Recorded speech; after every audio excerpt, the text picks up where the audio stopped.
Salut à tous, j'espère que vous allez bien. Aujourd'hui on va parler d'un petit accessoire qui est très utilisé en photographie animalière, c'est le piège photo. Alors le piège photo c'est quoi? C'est tout simplement une caméra qui fait généralement de la photo ou de la vidéo qu'on vient placer stratégiquement dans un lieu pour confirmer la présence d'une espèce. Cette caméra elle est capable d'enregistrer aussi bien de jour comme de nuit, et tout ça sans déranger les animaux. Ça permet de vraiment étudier l'espèce que vous voulez photographier, c'est-à-dire les horaires à laquelle il sort, ses habitudes, combien ils sont, et bien plus encore. Un piège photo, c'est donc pas obligatoire, mais c'est quand même très utile, surtout si vous faites de l'affût. Ça va vous permettre de réaliser des photos bien plus intéressantes, car vous pourrez prendre des mesures pour ne pas déranger l'animal, savoir où vous placer, mais aussi parce que vous connaîtrez ses habitudes et son fonctionnement quotidien. Si c'est votre premier piège photo, vous avez sûrement dû faire des recherches sur internet et vous rendre compte qu'il y avait des centaines de modèles différents. Vous avez aussi dû voir que c'était la course aux pixels, mais ne vous faites pas avoir. Malgré ce qu'on pourrait imaginer, c'est de loin le critère le plus important. N'oublions pas son rôle principal, c'est un appareil pour l'observation, et non un outil pour faire de belles images. La belle photo, c'est vous qui allez la réaliser, mais dans un deuxième temps, après avoir fait une étude de votre piège photo. Donc si vous me suivez bien jusque-là, est-ce que c'est vraiment utile d'acheter un appareil avec 30 millions de pixels, mais qui a un retard de déclenchement de 5 secondes? Eh bien non, car si l'animal passe vite devant la caméra, vous vous retrouverez avec une vidéo entièrement vide et sans intérêt. Et en plus de ça, il ne vous aura même pas permis d'identifier l'espèce qu'il y aura sur les lieux. C'est pour cette raison qu'il est super important de vérifier tous les critères avant de faire un achat que vous regretterez. Par exemple, la technologie des LED, c'est quelque chose qui est super important. On va y revenir juste après. Alors avant de commencer, pour ceux qui ne me connaissent pas déjà, vous pouvez me rejoindre sur ma page Facebook. J'y partage toutes mes photos, que ce soit de l'animalier, de la macro, du paysage, allez y jeter un œil. Vous aurez une idée de ce que je fais. Et si vous voulez partager vos photos entre passionnés, que vous soyez pro ou amateur, j'ai créé des groupes spécialement pour ça. Il y en a deux. Un sur la photo animalière, la macro et les plans rapprochés, et l'autre sur la montagne, les paysages et les passionnés de randonnée. De toute façon, tous les liens seront en description de vidéo. Pensez aussi à vous abonner et à activer la cloche, faites-le maintenant sinon vous allez oublier. Et je tenais à vous prévenir que vous allez voir de plus en plus de vidéos animalières sur ma chaîne.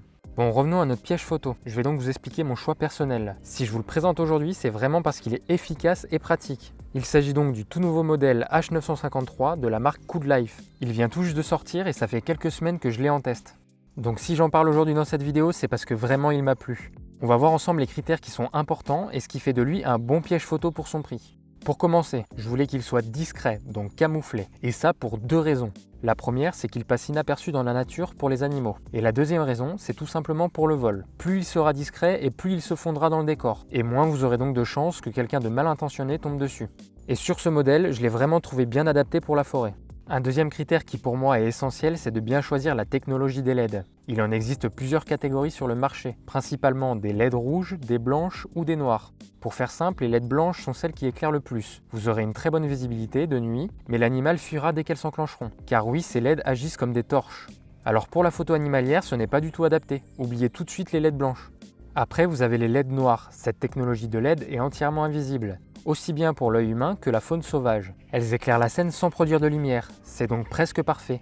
Et je dis bien presque, car malheureusement son défaut principal c'est sa portée d'éclairage. Les LED noirs éclairent vraiment pas loin.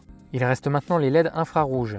C'est celle que je privilégie. Elle crée une faible lumière à peine perceptible. D'ailleurs, pour vous donner une idée, cette lumière est encore plus faible qu'une LED on-off de téléviseur. Mais par contre, elle est capable d'éclairer la scène de nuit de façon incroyable. Alors elle peut être détectée par certains animaux, mais c'est tellement faible que dans la plupart des cas, ils n'y prêtent aucune attention. Il faut vraiment qu'ils aient l'œil dessus. C'est donc cette technologie de LED que je vous recommande. Et c'est celle que j'ai choisie pour mon piège photo. En revanche, si vous faites une espèce qui est plus sensible à cette faible lumière, il faudra choisir les LED noirs, mais faites une croix sur la portée d'éclairage. Il faudra vraiment que le sujet soit très proche. Parlons maintenant de la résolution, mais aussi des images par seconde. J'ai pu voir des modèles fonctionnant jusqu'en 4K. Mais ce qu'ils oublient de vous dire, c'est qu'en 4K, ils tournent à seulement 10 images par seconde. C'est bien trop peu. Vos images, elles vont être saccadées. Je vous simule un exemple ici. Comme on peut le voir, c'est vraiment désagréable pour l'observation. Alors ne vous faites pas avoir et privilégiez un modèle qui filme avec un minimum d'images par seconde que plutôt des grandes résolutions. Et de vous à moi, du 1080p, c'est largement suffisant, surtout pour de l'observation. Ça fait quand même de très belles images. Pour ma part, j'ai choisi ce modèle car il filme jusqu'à 2,7K en 20 images par seconde et 30 images par seconde en HD, c'est-à-dire du 1080p. Je vous laisse vous rendre compte par ces images que le mouvement est suffisamment fluide et agréable pour de l'observation. Même sur un martin pêcheur qui lui pourtant est un oiseau qui est très rapide, la vitesse est suffisante. Pour la résolution des photos, 12 millions de pixels, ça suffirait. Mais si vous pouvez plus, c'est toujours mieux. Donc pour ce modèle, on est sur du 20 millions de pixels. C'est vraiment top, ça vous permet de pouvoir zoomer dans l'image et de mieux identifier les animaux. Et par exemple, de pouvoir différencier une martre d'un furet. La sensibilité, c'est ce qui va faire de votre piège photo un bon piège photo. Il y en a beaucoup sur le marché qui se déclenchent au moindre mouvement. N'oubliez pas que dans la forêt, les arbres bougent, surtout avec le vent, les feuilles aussi. Donc si vous voulez pas vous retrouver avec 50 Go de vidéo dans le vide et sans batterie au bout de 2 jours, parce qu'il aura filmé continuellement les branches qui bougent, il est primordial d'en avoir un avec une sensibilité réglable. C'est pour cette raison que j'ai choisi ce modèle, car il intègre un capteur PIR, c'est-à-dire un capteur très sensible mais réglable. Il détecte les changements de température ambiante provoqués par le déplacement d'un animal et ça fait toute la différence au niveau de ses performances. Autre chose d'important, n'oublions pas qu'un piège photo, ça reste généralement une bonne semaine en extérieur. On n'est jamais certain de la météo. C'est donc important qu'ils soient parfaitement étanches. Ils ne le sont pas tous, faites attention. Ou alors ils ont des indices très faibles. Ce modèle, lui, il est IP66. Il pourra donc être utilisé sous des fortes pluies sans problème. Maintenant, la détection. Plus votre piège photo pourra détecter des animaux sur une grande distance, plus il sera intéressant pour votre étude. Ça serait trop simple si les animaux passaient tout le temps juste devant votre piège. Malheureusement, dans la réalité, c'est pas le cas. Celui-là est donc annoncé pour 35 mètres de distance, aussi bien de jour comme de nuit. Ces LED sont suffisamment puissantes, tout en restant à peine perceptibles. La moyenne des autres modèles sur le marché est d'environ 20 mètres, donc c'est quand même un gros plus qui est non négligeable. Maintenant, parlons de la vitesse de déclenchement. C'est ce que je vous disais tout à l'heure. C'est très important que cette vitesse soit élevée, au risque que votre piège photo déclenche trop tard, et que vous loupiez une capture et que vous ne puissiez pas identifier l'espèce présente.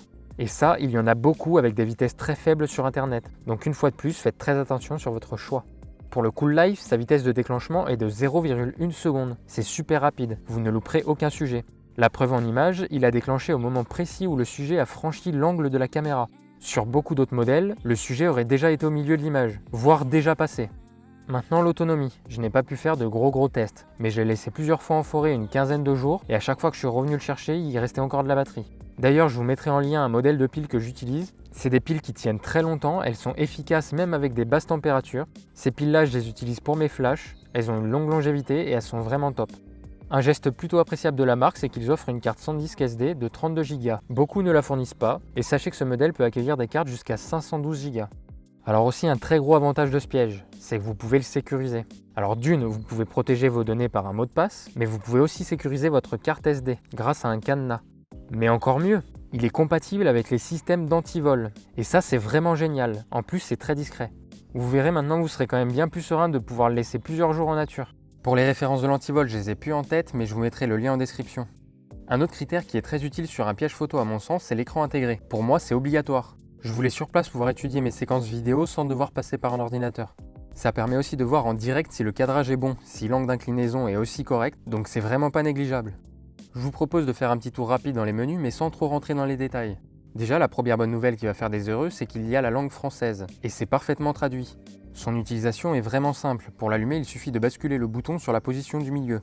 Il y a 3 positions. La plus à gauche, c'est Off. Celle du milieu, c'est pour la visualisation et les paramétrages. Et la plus à droite, c'est pour le mettre en fonctionnement une fois que tout est paramétré. On a donc une visibilité en direct de la caméra pour un aperçu. Dans les réglages, on peut choisir le mode de prise de vue, c'est-à-dire prise de photo simple, prise de vidéo simple, ou alors les deux. Retenez que si vous choisissez le mode photo et vidéo en même temps, il fera d'abord les photos et après il basculera en mode vidéo. Personnellement, je ne fais que de la vidéo. Je trouve que c'est bien plus intéressant pour une étude. Mais après ça, c'est mon choix personnel. Ici, vous pouvez choisir la résolution d'image, donc le nombre de pixels de vos photos. Choisissez le maximum, à part si vous voulez économiser de la mémoire de stockage. Vous pouvez aussi choisir le nombre de photos qu'il va prendre à la détection de l'animal. En dessous, il y a la résolution vidéo. Comme dit tout à l'heure, je filme en 1080p pour avoir les 30 images par seconde. Mais une fois de plus, c'est un choix personnel. Ça, c'est pour la vidéo en mode time-lapse. Je ne rentre pas dans les détails car j'en ai pas l'utilité en animalier. On peut choisir la longueur des clips vidéo, ça va de 1 seconde à 10 minutes. Généralement, je règle sur 2 minutes, ça permet de continuer à filmer même si l'animal est à l'arrêt. Et 2 minutes de vidéo en 1080p pour le stockage, c'est assez raisonnable. Alors sachez que dans vos vidéos, vous pouvez aussi enregistrer le son, il y a un micro interne. Ça peut être pas mal pour l'identification d'un oiseau par exemple. Et pour finir, ici vous pouvez choisir l'intervalle entre chaque photo. On passe maintenant sur un paramètre très important, c'est la sensibilité du capteur de détection. Personnellement, j'utilise à 80% des cas en sensibilité moyenne. S'il n'y a pas des vents super forts et une branche de vent, il ne se déclenchera pas pour rien. En revanche, si je veux faire une espèce plus petite avec peu de branches aux alentours, je vais utiliser une sensibilité élevée, comme pour cette vidéo. Et inversement, si c'est pour du gros gibier qui passe à 1 mètre. Bon, comme je disais tout à l'heure, je ne vais pas rentrer dans tous les détails. On peut choisir la langue, c'est plutôt cool. La date, l'heure, on peut filmer en boucle, mais prenez en compte que la batterie ne tiendra pas une décennie. Ou alors il faudra ajouter une alimentation externe, ce qui est tout à fait possible. On peut verrouiller les menus à l'aide d'un mot de passe, activer le son des touches, et bien plus encore. Une fois que tous les paramètres sont enregistrés, vous basculez le bouton sur la droite et un compte à rebours de 15 secondes va se déclencher. C'est fait pour vous laisser un peu de temps pour vous éloigner du piège photo. Pour les accessoires, il est fourni avec un câble AV et USB pour le connecter à un ordinateur, ainsi qu'un support qu'on peut visser sur un arbre ou un mur. Ils fournissent aussi une sangle verte qui se fond bien dans le décor, surtout en forêt. C'est vrai que j'aurais apprécié en avoir 2 exemplaires, une grande et une petite en fonction de la taille de l'arbre. Bon, celle-ci est quand même de taille moyenne et suffit pour la plupart des cas. Je ne l'ai pas dit tout à l'heure, mais l'écran est plutôt de bonne qualité. Il est en couleur, c'est plutôt cool. Bon, s'il y avait un petit reproche à faire à ce piège photo, c'est pour enlever les piles. C'est une vraie galère. Ça, c'est vrai qu'ils l'ont vraiment mal étudié. Mais ça reste quand même un détail parce qu'on peut pallier au problème de cette façon. Avant d'insérer les piles, je mets un petit morceau de ruban, ça permet de pouvoir les retirer plus facilement. Pour le reste, j'ai remarqué absolument aucun défaut. Je n'ai vu aucun bug logiciel, je suis vraiment très satisfait. Je vais même voir pour m'en procurer un deuxième. Bon ben voilà, je pense qu'on a plus ou moins fait le tour de ce piège photo. Et un dernier conseil, ne faites pas comme moi, pensez à le mettre à l'heure, ça m'est arrivé plus d'une fois. Bon, en tout cas, j'espère que cette vidéo vous aura plu. N'oubliez pas de regarder les liens en description, il y aura les liens pour le matériel, pour les groupes et pour me suivre. Je vous dis à très bientôt pour de nouvelles aventures animalières.